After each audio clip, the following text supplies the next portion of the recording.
Retired Israeli General Yaakov Amidror is one of Israel's most prominent commentators on Mideast security issues.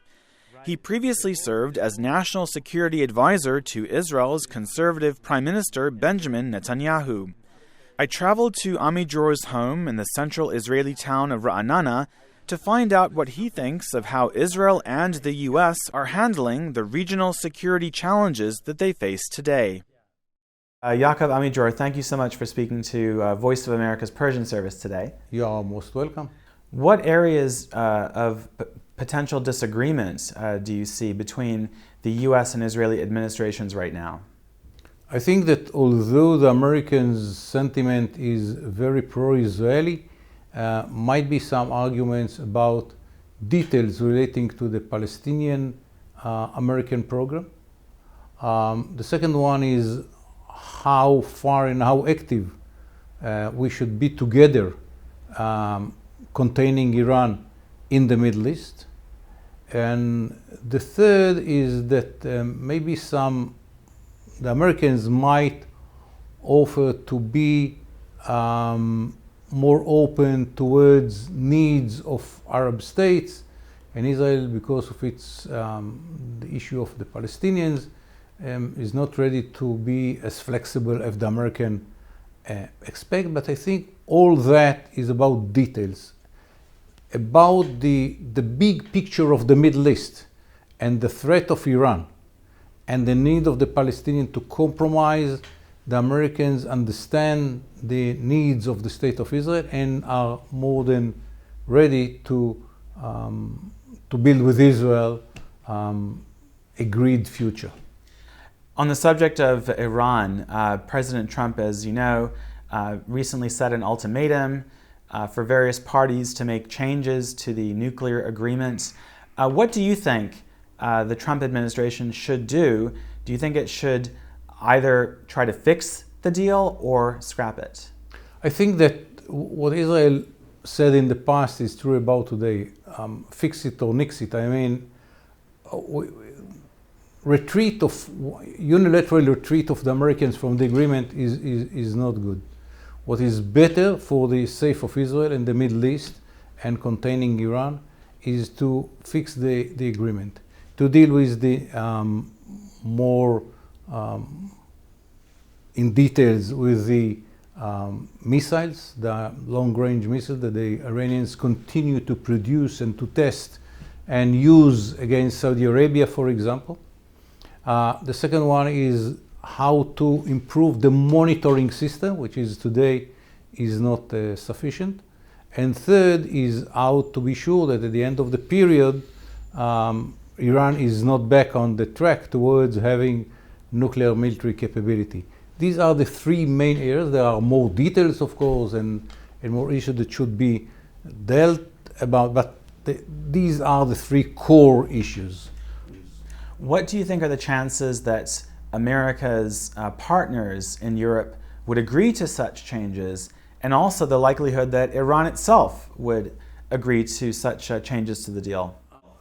Depends if you are pessimistic or you are ready to learn from history.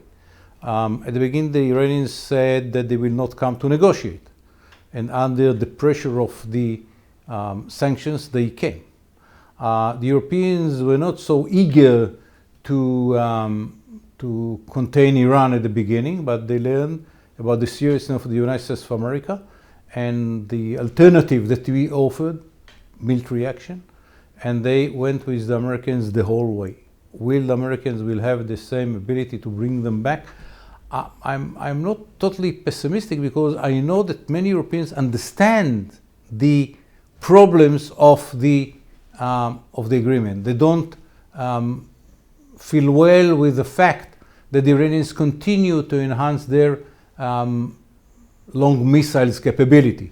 They know about the terror organizations and networks that the Iranians are building around the world. The Germans just caught few Iranians relating to preparations for terror action.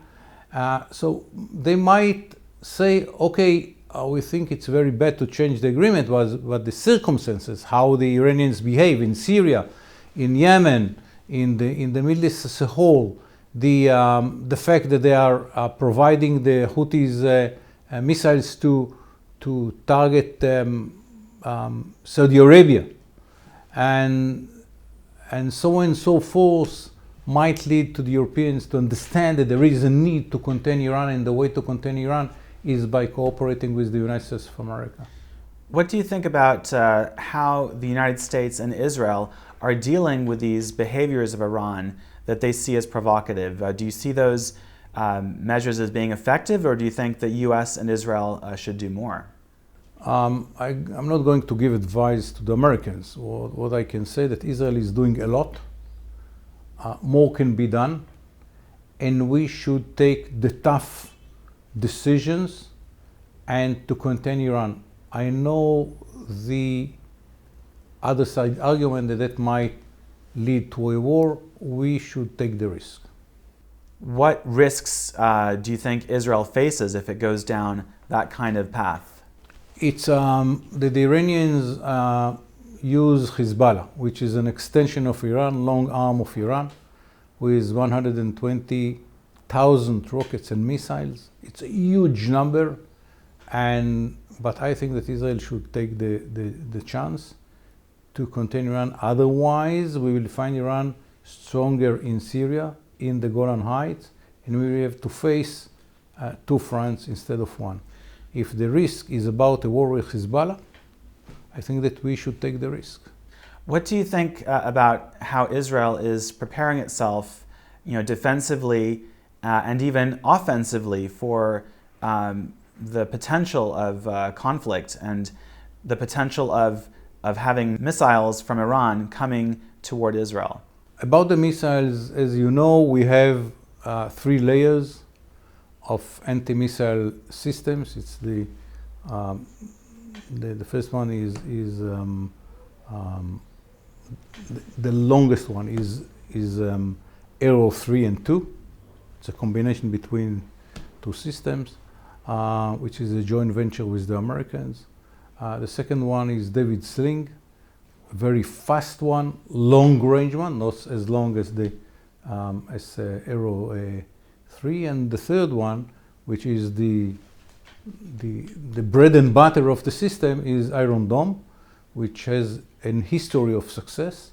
Was even better today than it was a few years ago.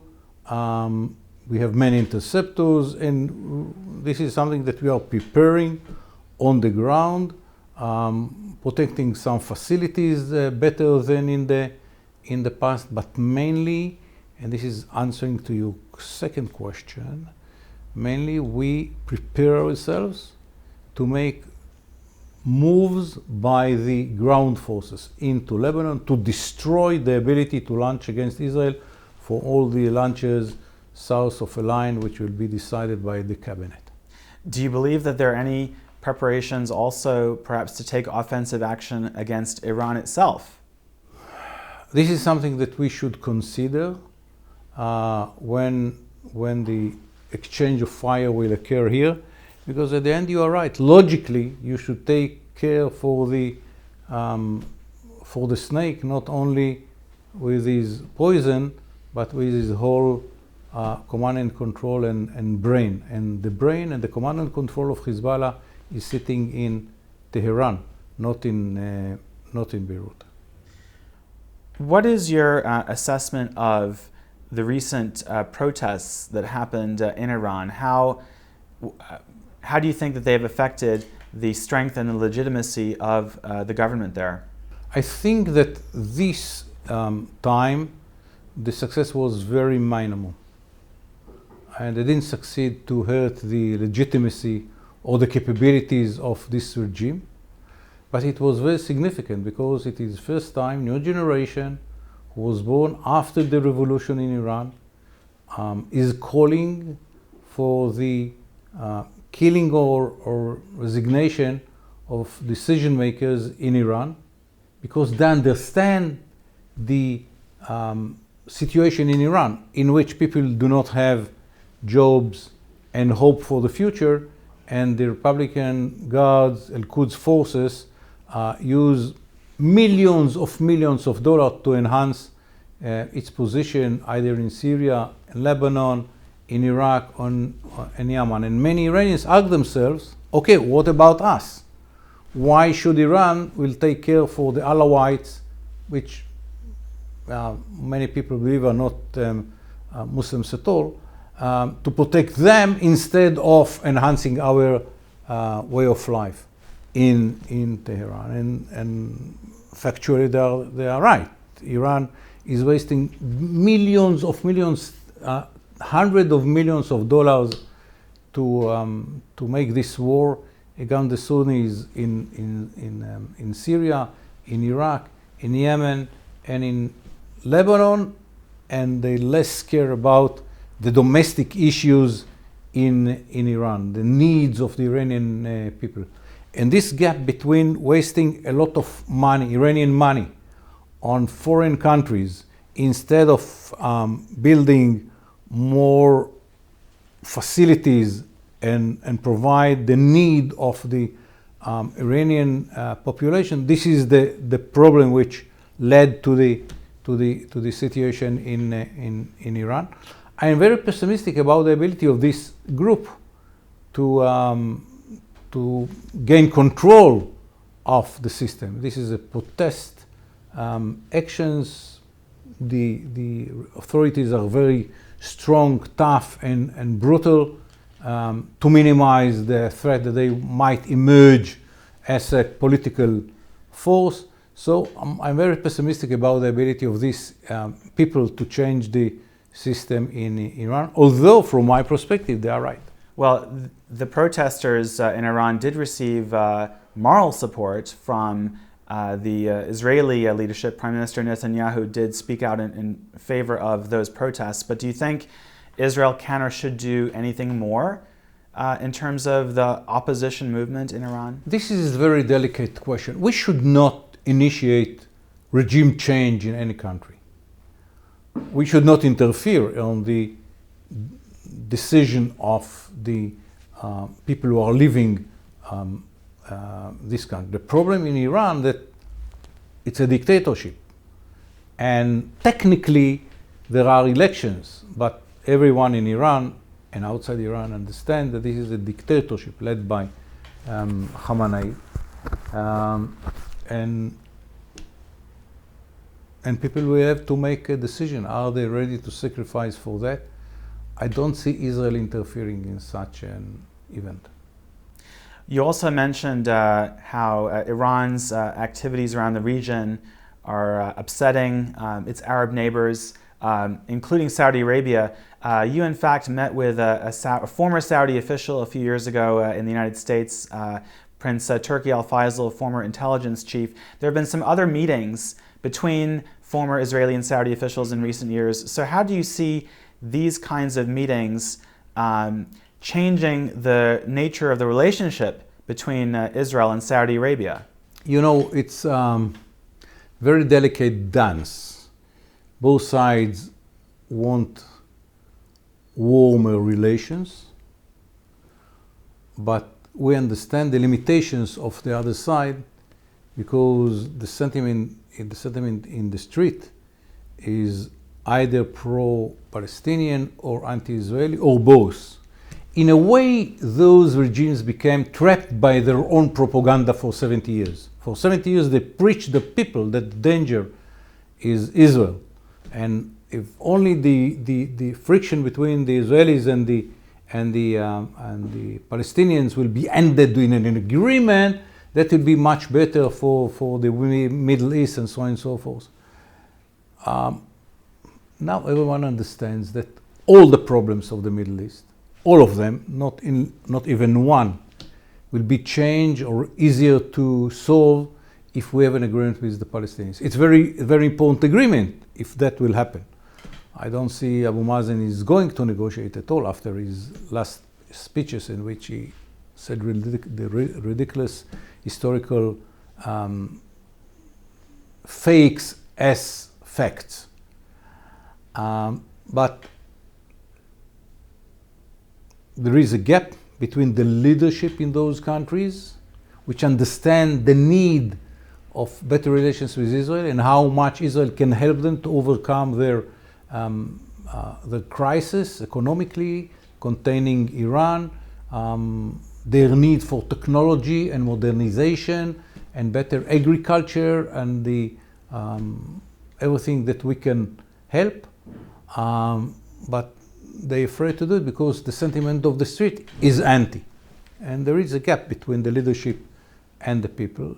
And we have to learn how to live with it, and they have to learn how to overcome it. Well, do you think there are any chances that any of those Arab leaders would try to close that gap between where they see their situation and their people? No question. The fact that they allow Prince Turkey to speak with me openly in the internet in real time, and other meetings with other Israeli ex-officials, and the fact that the Saudi newspaper allows one of his people to interview the chief of staff of Israel, and so on and so forth, they understand that Israel is a source of stability, of strength in the area, of technology, of know-how. If they want to take care for their food security, Israel can do it with our sophisticated agriculture, our abilities in irrigation and so on. So Israel might be an anchor of stability and help to those countries if they find a solution to deal with Israel without pushing all the time to have an agreement with the Palestinians, who, by the way, do not want an agreement. Yaakov Amidror, thank you so much for speaking to VOA's Persian service today. Thank you very much. Thank you.